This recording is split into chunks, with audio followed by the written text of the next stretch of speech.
Ahoy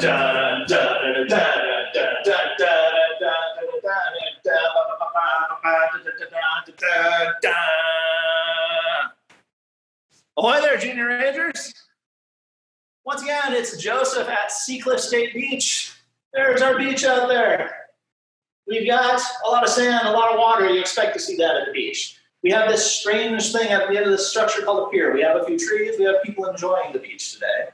And that's what we like to see in our California state parks. Something interesting, sometimes something a little weird, not just the people working for us. But yeah, when you see this, that's a special place that we take care of for all Californians and people visiting from around the world.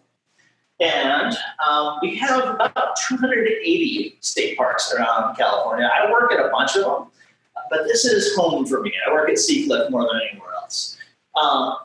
We are mostly open now. Our lower parking area is still closed. Camping has changed a little bit. Some of the stairs are closed. But as you see, we've got people out and about and enjoying the place. And if you do come to Seacliff, we just ask you to make sure to not gather in big groups. We ask you to give each other, give everybody as much space as you can. And then as necessary, if you find yourself getting anywhere near anybody else, go ahead and put your mask on. But since I'm the only person in the visitor center today, you'll notice I do not have my mask on so that you can see my face while I'm talking to you. Those that tuned in before, yeah, less beard, more glasses, because I'm going to be standing back, so I want to be able to see what you're seeing on the screen. So I have my glasses on, but there we are. There's those eyes. All right, enough of that. I think we're about ready to go. About that strange thing out there. We've got, of our 280 parks in California, state parks in California, many, many, many of them are beaches, because depending on how you measure, we've got over 1,000 miles of coastline in California. But there is only one sunken, broken concrete ship on the coast of California, and that's it right there under my hand. The SS Palo Alto. And those who've tuned in before, I kind of keep hinting them at the story of this and sharing a little bit here, a little bit there. And we're going to do that again today. But this SS Palo Alto here,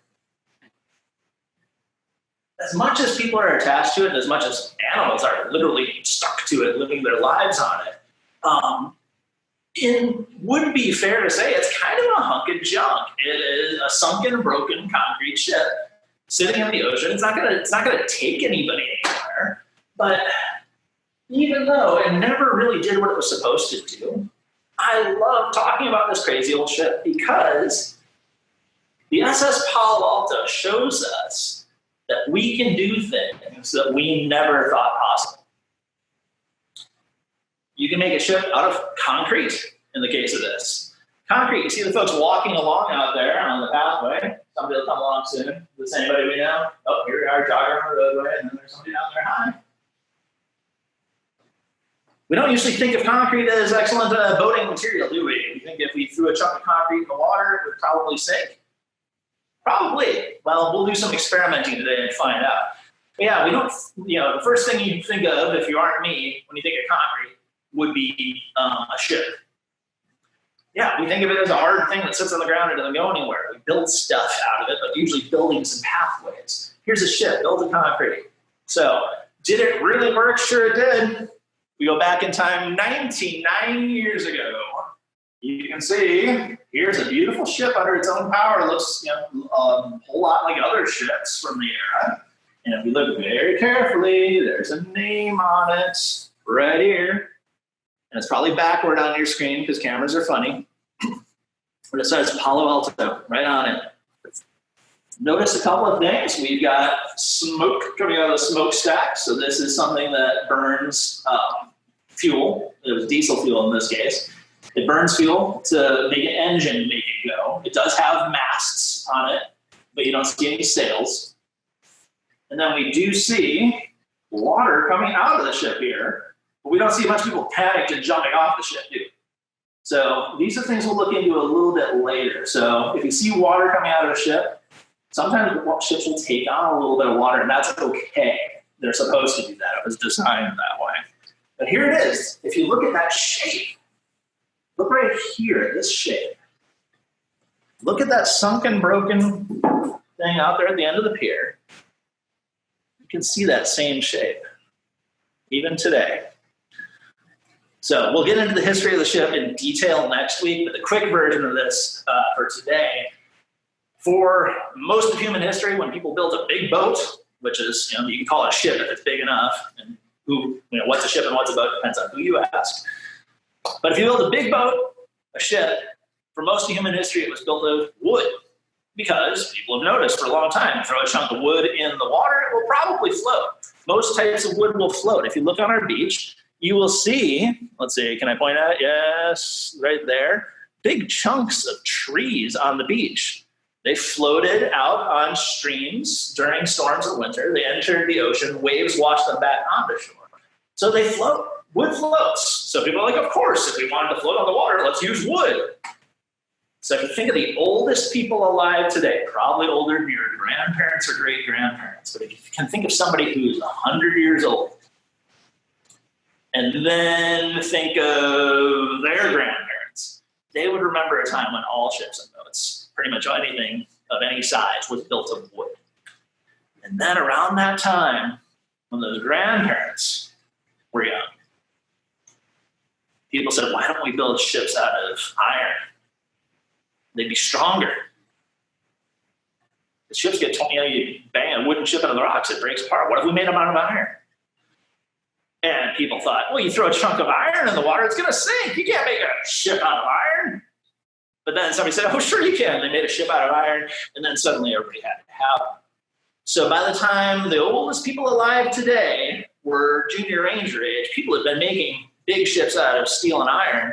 And around the time that those people were born, people were making so many big ships out of steel and iron, they were worried at that time that they might run out of steel. And they said, do we have to make ships out of steel and iron? Can we make some of them out of something else? And the person from Norway, Nikolai Folkner, he said, you can make ships out of concrete. And everybody says, Norwegian guy, you're crazy. I can say that because I'm Norwegian. You're crazy. You can't make a ship out of concrete. Well, we've heard that before with steel and iron, and look now. Nikolai Folkner builds a ship out of concrete, not this one, but one a lot like it. And then suddenly everybody has to have it. So they start building them on the east coast of the United States. They start building them on the west coast of the United States. And 101 years ago this spring, the SS Palo Alto appeared on the coast of California. Showed up here 90 years ago. People brought it here because they were thinking they might have some fun on it, and they did, but nothing ever quite worked out the way it was supposed to with Palo Alto. But our real fun is about to begin. Tune in for the real full story of that ship next week. Today we're going to focus on how this floats, and that's how we'll spend the next 20 minutes-ish of our time together. So I'm going to step behind my table, and you notice I've got a towel out, and I've got a tub of water, and we're about to get wet and wild. Okay. Concrete ship out there is going to fade out of view as I kind of move into view. So hopefully you can see everything here to the best of your ability. I will try to make it as visible as I can. But if I move to the side, it's magically reappears. That's a camera trick. That's not, it's not fog rolling in and out or anything. So it's out there the whole time, even if what you're seeing on the screen is me with a bunch of light behind me. It's kind of the best place I have to do this. So we'll do it here today. So if you want to float something, already you know that some things are going to work against you. Why don't we all just float away off the surface of the earth? What keeps the water on the surface of the earth? You hear me keep saying earth, that's a bit of a hint, right? Think about planets. Some planets, but Saturn, look kind of like this. All right. If you think about planets, they are big enough that we notice a force that they exert. They can make other things do things. They don't even have to have a brain to think about it. It just happens. When something is big enough, we notice its gravity. We're going to say that gravity is what holds us to the earth. We think of it as pulling us down. That's not quite what's going on, because guess what? There are people on the other side. We're here. There are people on the other side of the planet. The nearest ones are probably in Australia. What is up to us, our zenith, is down to them. But they are still stuck to the earth. So really, we're all being pulled to the center of our planet, but the surface of the planet stops us on the top, right? We think of it as down. We're being pulled to the planet by gravity. That means if we start trying to make things float or fly, we have to overcome gravity. Gravity is not going to help us fly into the air or float along the surface of the water, is it? Gravity is pulling us to the earth. It could pull us through the water to the bottom of the ocean. So you have gravity working against you if you're trying to float something. A little bit of gravity, as it turns out, is good. You don't want your ship just flying off into space and floating off into nowhere. You need some gravity to get your boat or your ship floating just right. But too much gravity and you just sink. So let's see what happens here if we take this. So through the air, you notice there's no resistance. Nothing is stopping this from just falling on the floor, except for my hands when I occasionally catch things. Let's see what happens when I drop this in water. You know, if I drop it through the air, it's going to fall. What happens if I drop this in the water? You see, it's not very thick. Okay, what do you think is going to happen? Form a hypothesis. That means you're making a guess and we're going to test it. All right. So you see that? Gravity pulled this ball toward the center of the earth. But then something got in the way until the water got in the way. And when gravity met another force, something was working against gravity, and in this particular instance has overcome gravity. It is stronger than gravity in this case. What is that called? What happens if I try to sink this thing, do you think? I'll hold it down. Give gravity a little bit of help. What's going to happen?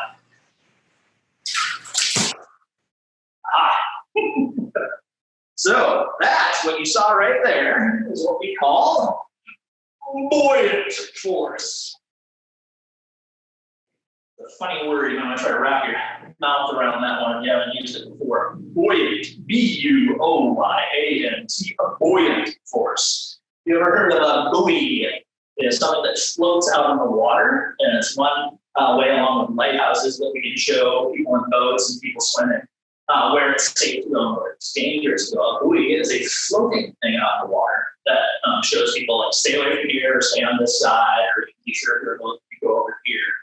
And they're floating, buoyant force. So buoyant force works against gravity.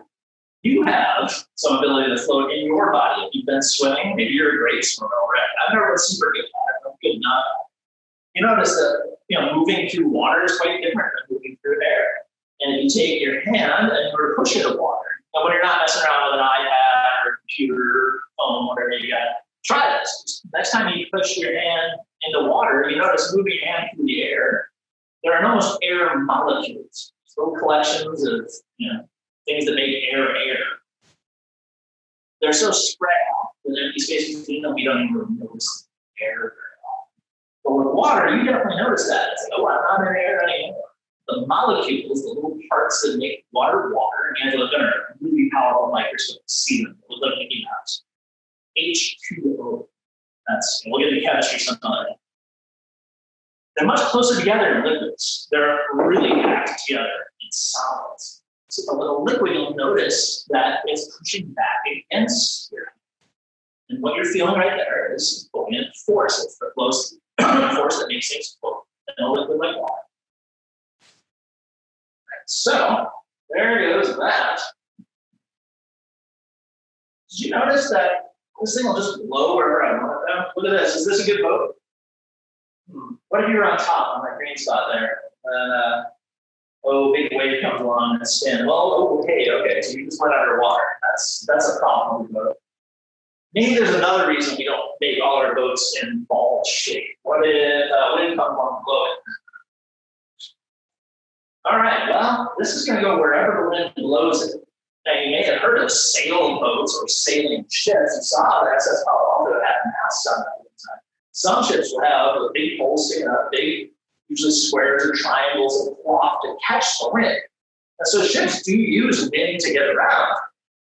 But even ships that use wind to get around sometimes are kind of fighting. You use sails to control it, not to just go wherever the wind is blowing. You got to line it all up just so that they can do what you want. And sometimes the sailing ship just has to sit because the wind is not cooperating. Well, if you just take a ball and try to float it on, you're not going to get where you want to go very far or very fast. So we need to consider different shapes for our ships. We'll get into that in a moment. But you notice this does, let's say, have a little bit of, there's a little bit of all that's under the surface of the water. You see, I got the water in here. I poured it in here until it was right up to this line on the outside of the tub.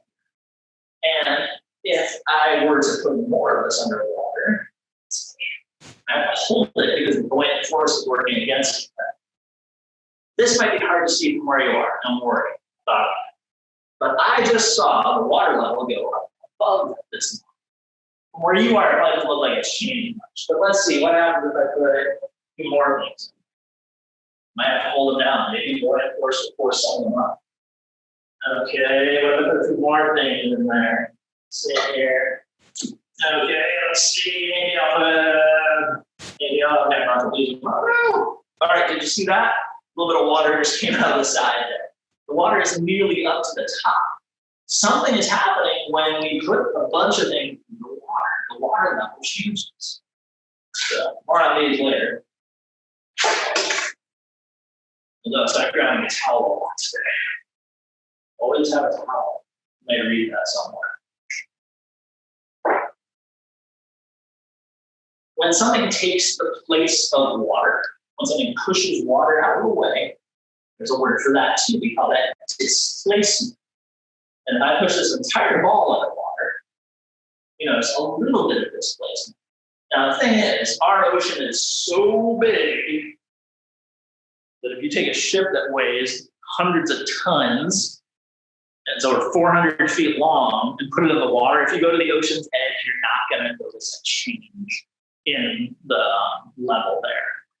When we're talking about gravity, the moon and sun do both pull on the water. Mostly it's Earth gravity holding the water to the planet, right? But right now, we notice the ship is kind of part underwater, part not. Sometimes you come up, water is nearly up to the deck. Sometimes it's way down low, and we see sea stars and things attached to it. We have gravity holding the Earth, or the Earth's gravity holds the water to the planet. But the moon and the sun both pull on it, and twice a day is something called a tide, where the water just comes up, and I don't know the way you're doing it. The water comes up, water goes down. Several feet, you can see a water, I'm almost 6 feet tall, and you can see the water level change more than I am tall sometimes around here. So, a little more bit on gravity there that I hope you get in earlier. Well, displacements, there it is. You're not going to notice the water level change around the edge of the ocean, even if you put on 100 or 1,000 boats that size in it, because that's just how big our ocean is. But they are moving water out of the way overall. I don't know if you can even measure it, but the water level of the ocean must be higher because of all the things we put in it. Because everything we put in the ocean is moving water out of the place where it had nowhere to go. So you want to displace a certain amount of water to get your ship floating in the right way. As we were discussing, the ball is maybe not the best shape for a ship. We have to consider not just the shape of the ship, which we'll get into later, but also what's in it and what's it do that. For that, I like to use a couple more balls. Now, these ones, at first glance, they look very much alike. They are both sporting balls used for games and sports. This would be a table tennis or ping pong ball. It has thin plastic sides and it's full of air. If you've ever held a ping pong ball, you know just how easy it is to toss it around, just how easy it is to drop it. Maybe I'll drop it, maybe I won't. Looks like today's my lucky day. But there's just a few molecules of air in here. Not much at all, mostly empty space. It weighs almost nothing. This is a golf ball. Same size, same shape, same color. I don't know if that's going to matter a whole lot. But it's a very different thing, especially if you were to look inside.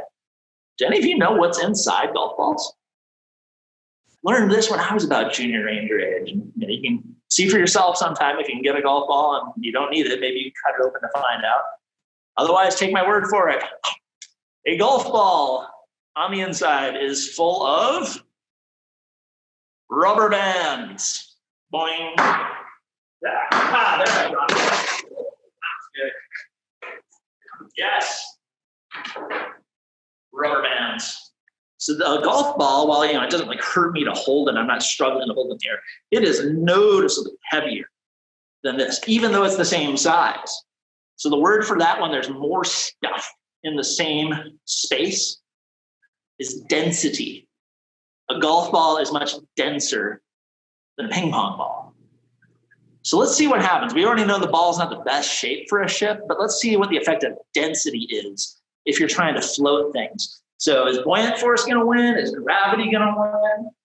Are we going to notice any displacement when we put these balls here? All right, make your predictions. This is your table tennis ping pong ball full of air.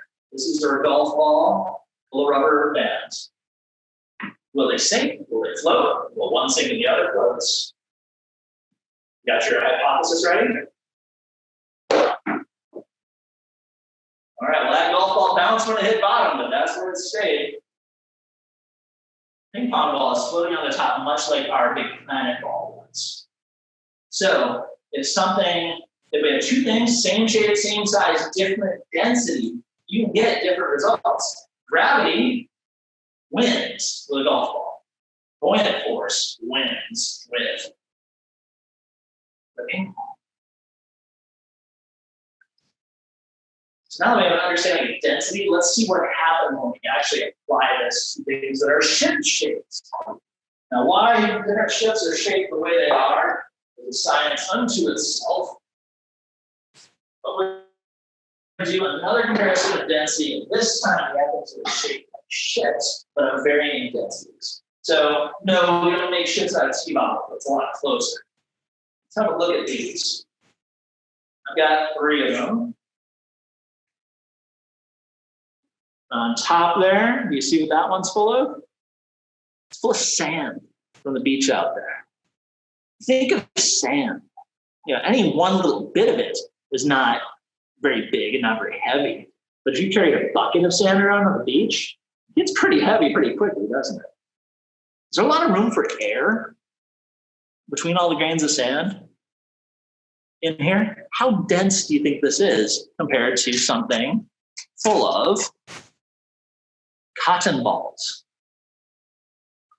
Now, what are cotton balls? They're little wispy bits of cotton, but they're mostly full of air. You can squeeze and squeeze and squeeze them and get the air out. They're mostly full of air. So this is full of cotton balls, but the cotton balls are mostly full of air. How dense is this compared to this?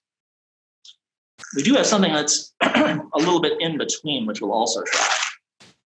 This one's fun because it makes the best sound. This is full of beans. It's full of beans, as we sometimes hear people say. Beans, beans, beans. Will that be more dense than cotton balls or less? More dense than sand or less? And how will these densities affect flotation? How will they interact with gravity and buoyant force? Let's find out. Until I like this one. All right, let's make some predictions. Let's form some hypotheses. We're making our best guesses with and test about what will happen when we try to float our different ships. All right, ship full of sand. Sink or float? What do you think? Let's find out. All right. Sink full of sand is going to, a ship full of sand is going to sink, my smart junior ranger people. Density for the size and shape of this thing is just too much. It's denser than the water, so it sinks. All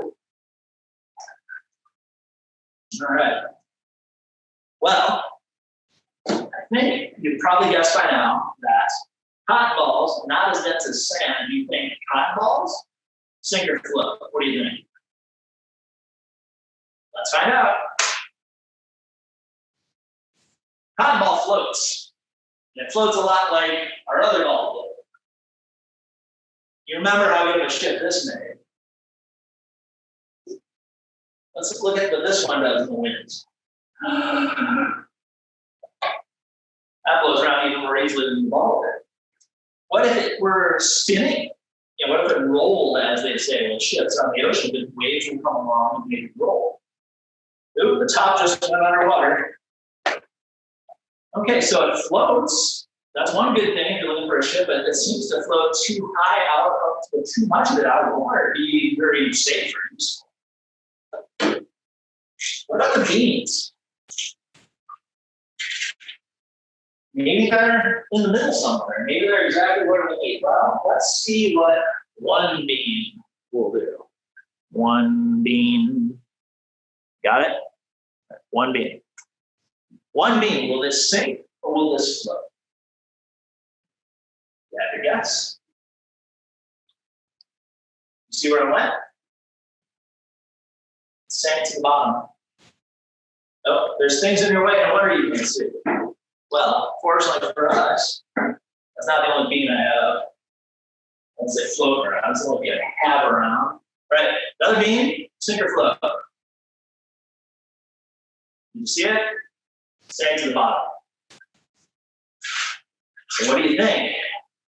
A sealed container full of beans? Sink or float? Let's find out. Would you look at that? This one floats. It's about half in and half out of the water. What happens if I try to blow it around?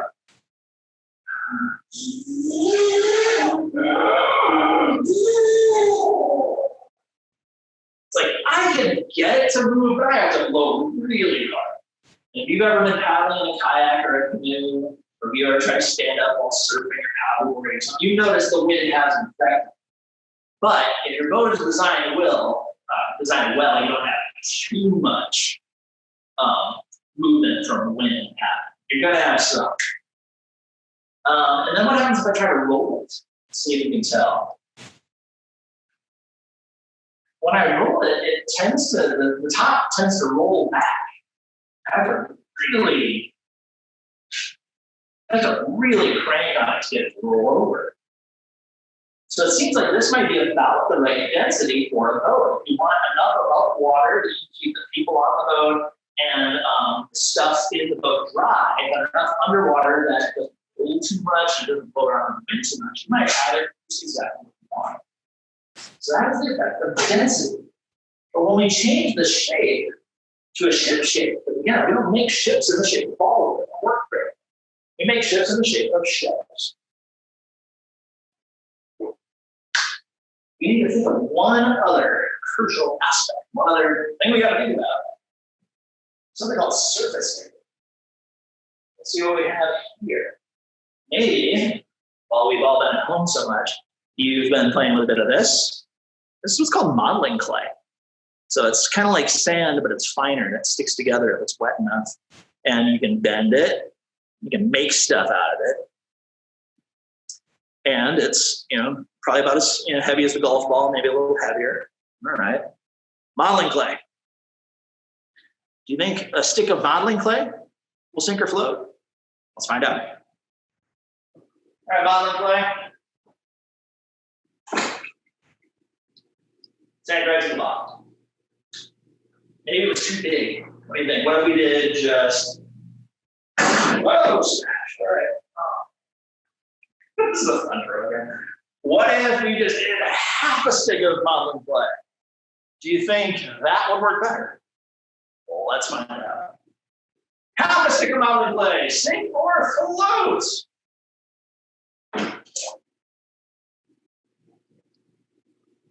That didn't work any better than the big stick. What if we took the other half of this though? What if we took the other half of this and we changed the shape of it? What if we used our modeling skills and we made our half a stick of modeling clay kind of boat shaped? There's a reason boats tend to be of similar shapes. So what has changed with this? It's the same amount of modeling clay. It's the other half of that stick that you just saw. But we've changed a lot, haven't we? We've changed the density relative to the overall size. So we have decreased density. We've got something that is now full of air. Air is not as dense as water, so it should float in water. We took the clay and we smushed it and mushed it and formed it and artfully, skillfully turned it into this shape. So it has these thinner walls, and there's a lot more outside of this than there was of half a stick of modeling. It's a lot more outside now. It's the same thing, but it's just been rearranged. So that is called surface area. It's how much outside something has. There's a lot more outside surface area on this than on this. There's a lot more density in here. This is full of more modeling clay. It's pretty dense. You have to really push on it. This is full of air. So it's the same thing. We just changed its shape. We have decreased the density, made it so it's less dense. We have increased the surface area. This boat-shaped object, go to sink with it's floating. Imagine that. If you build something like a boat, it might actually float. So there it goes. All right, we've taken care of everything we need to get a boat floating. We're accounting for gravity. You know, gravity's going to hold it to the planet. And there's enough gravity on it that maybe about half of the boat is under the water line. We know that it's displacing that water rather than just sinking into it. It's pushing water out to the side so that part of it can sink underneath and then it floats right all along. Enough of it is above that water isn't getting. So it's waterproof, it's watertight. It's not leaking. If it was leaking, we would notice a change in its leaking. And you check out a sponge, right? Sponge, not very dense. What's going to happen with sponge? It floats at first, but it is not watertight. And you notice it sinks once it fills with water. And it gets some air and it rises, but no part of it is actually above the water. What happens if a bunch of water gets in our boat? Oh! If a boat takes on water, too much water. We saw the Palo Alto took on some on purpose. That was how it's designed to work. All boats are going to take on a little bit of water. Too much, and they sink. What if I take the water out? Do you think it'll float again? Yes, even with a pretty good amount of water in it, I didn't get it very dry. It's still floating. So we adjusted the density of the surface area and we got it to float. That is how we can make things that seem like they should be impossible, possible. Just look at all the forces in play, and try something, experiment, and we find out what works. That's science. Maybe you got some scientists in your life. If you know any engineers, this is kind of the sort of thing that some engineers. I'm not an engineer, I'm kind of a generalist scientist. But you're a scientist too. You just experimented with us, you formed hypotheses, we tested them, and I'm going to take a moment to see what you've been saying. Thank you for your patience with me. Let's see. All right, so I'm going to answer some questions. Mary Sow asked, was it the same boat in the war? This ship out here was built for World War I, which ended just over 100 years ago.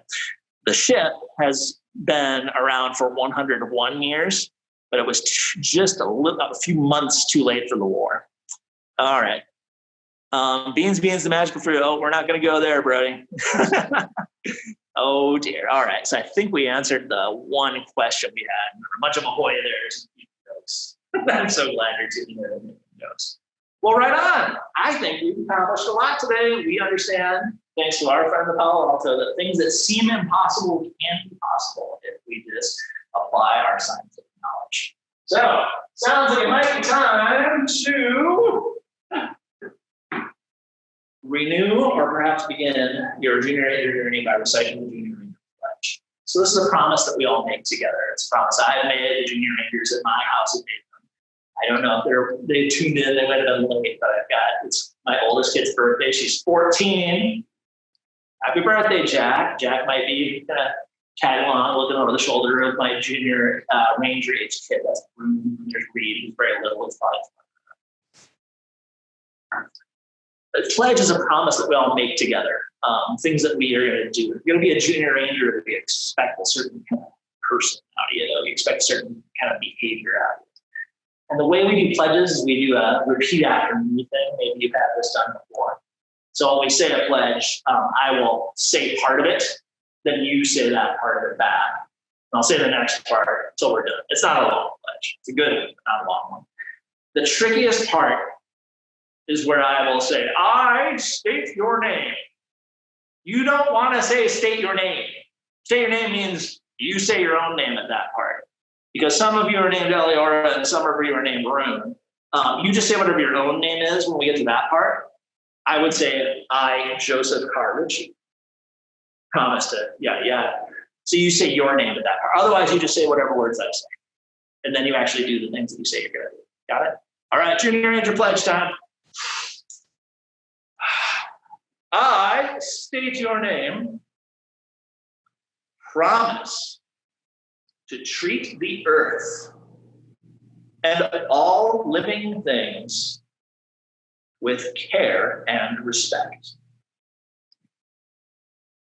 Be careful of what I do and how it affects others. And learn about the importance of nature and our heritage. Heritage are the things that we all share that make us Californians or friends of Californians. That's it. If you can actually do those things, you are further down the road of Junior Rangerhood. Good for you. Thank you. Thanks for tuning in today. I want to let you know that when we're just about to wrap up here, so soon, check your email. I will send you a digital badge stamp. Should be a nice bright neon color. And you can, they'll be emailed to you and there'll be instructions of what you can do with that. But you're on your way. Before we go, I'm going to check and see if we have any. Phoenix has a hand up. I want to see if we have any new questions on the way here. What do we have there? Oh, did you hear that? So somebody says, I'm not going to identify this person. Somebody says, my mom said when she was little, she was able to walk on the boat. Is she lying? Is she making it up? Is she fibbing? Is she telling a tall tale? Probably not. Your mom is probably telling the truth. If your mom is more than 20 years old, she would have been able to walk on the ship when she was little. I got to get this off of my screen here, and we'll look at the ship. So you'll see the ship has been out there since the year 1930. That's 90 years ago. We're going to get into this a lot next week. But the ship there, the pier was to get people out to the ship. The ship didn't go anywhere. When they brought it here, they sunk it on purpose, and then people were going to have fun out there. We'll get into what all that fun is like next week. But yeah, up until 20 years ago, it was the year, well, not quite 20 years. The year 2001, at the end of the year 2001, we at California State Parks finally had to decide it wasn't safe to go out there anymore. Because look at it now, it's all broken apart and turned off to the sides. It's an island now. Last week we talked about all the things that live on it. It's not for people anymore, it's an island. But if your mom is more than 20 years old, she could have walked on it. She's old enough to have done it. She would have had the opportunity. I can't say for sure that she actually did it, but it was a possibility. All right, any last minute questions before we call it a day? Looks like we got it. All right, well, Junior Rangers, thank you for tuning in. I'm so glad to see you. I hope to see you for the next couple of weeks. We got a few more of these planned. Who knows? We'll be back to school. Maybe we'll do some more. Who knows what that's going to look like? If you do go out to your parks, please remember, do not gather in large groups. Stay 6 feet away from other groups whenever possible. Put a mask on if you're ever anywhere near anybody else. And hopefully we can put this pandemic behind us and have a whole bunch of fun in our state parks. I'm Ranger Joseph Carrici. I'm glad you joined us. Have a super rest of your month. Bye.